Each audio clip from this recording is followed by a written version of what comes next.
আসসালামু আলাইকুম। আজকে আমি কুমড়ো দিয়ে এমন একটা রেসিপি শেয়ার করব, যেটা করলে আর ঘরে মাছ মাংসের দরকার হবে না। তো খুবই স্বাদের এই কুমড়ো রেসিপিটি আপনারা একবার হলেও ট্রাই করবেন।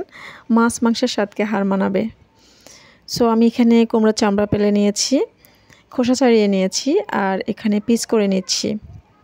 তো পিসের থিকনেস দেখুন, বড় বড় করে পিস দিয়েছি আমি।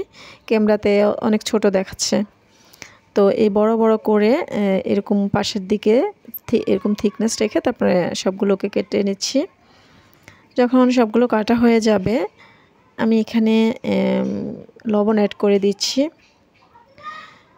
আর সেই সাথে আমি হলুদ গুঁড়াও অ্যাড করে দিচ্ছি। এবার সবগুলোকে ঝাঁকিয়ে মিক্স করে নিব, যাতে সবগুলোর টুকরোর মধ্যে লবণ আর হলুদ মিশে যায়। এবারে চুলায় চলে এসেছি, আমি ফ্রেন দিয়ে দিয়েছি, তেল দিয়ে দিয়েছি। তেল গরম করে আমি এই যে কুমড়ার টুকরোগুলোকে তেলের মধ্যে দিয়ে দিচ্ছি।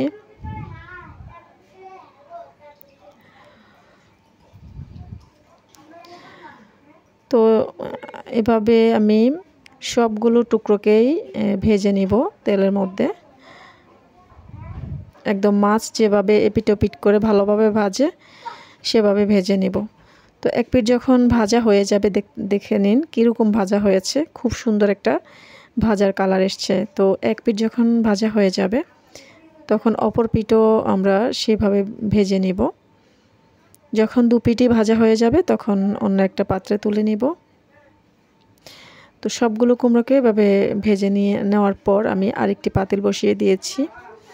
এখানে তেল দিয়ে দিয়েছি, আমি সরিষার তেল ইউজ করি। আমি প্রতিটি ভিডিওতে বলে থাকি, আপনারা সয়াবিন তেল বা অন্য যে কোনো রান্নার তেল দিয়ে রান্নাটি করে নিতে পারেন।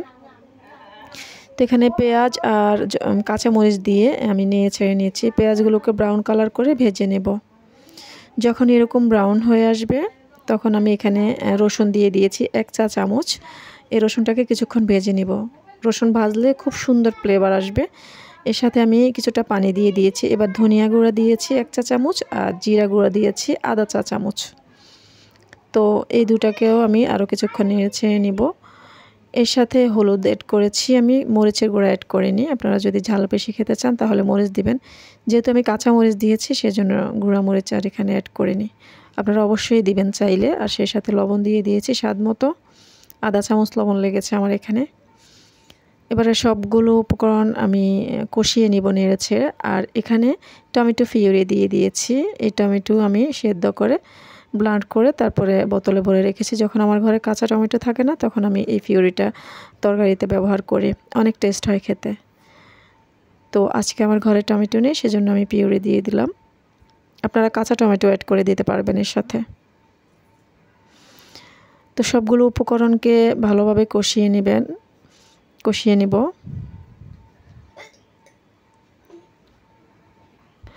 যখন একদম ভালোভাবে কষানো হয়ে যাবে, তখন আরও একটু পানি দিব।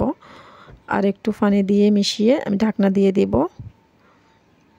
ঢাকনা দিয়ে আরও যখন 3-4 মিনিট রান্না করব, তখন তেল এরকম প্রায় উপরে উঠে যাবে।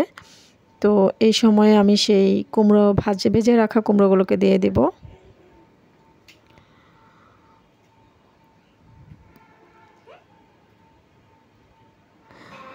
তো সবগুলো কুমড়ো দিয়ে আমি একটু মিশিয়ে দিচ্ছি, প্লাট করে দিচ্ছি। এক পিঠ যখন ভালোভাবে মশলার ঢুকে যাবে, এক পিঠে ভালোভাবে মশলার যে সুগন্ধটা ঢুকে যাবে, তখন আমি এভাবে উল্টে দিব সেই মশলা সহ। দু পিঠে যেন ভালোভাবে মশলার গন্ধটা ঢুকে যায়। তো আরও কিছুক্ষণ রাখবো, রেখে তারপর যখন একদম তেল উপরে উঠে চলে আসবে, তখনই আমি এটিকে নামিয়ে তারপর সার্ভিং ডিশে নিব। তো দেখতেই পাচ্ছেন কতটা সুন্দর, এবং এর টেস্ট যদি বলি, অনেক টেস্ট হয় এভাবে রান্না করলে। আমি অনেকবার করেছি, তো আজকে আপনাদের সাথে শেয়ার করে দিলাম। ভিডিওটি ভালো লাগলে লাইক, কমেন্ট, শেয়ার করবেন এবং আমার চ্যানেলটিকে সাবস্ক্রাইব করে দিবেন। আল্লাহ হাফেজ।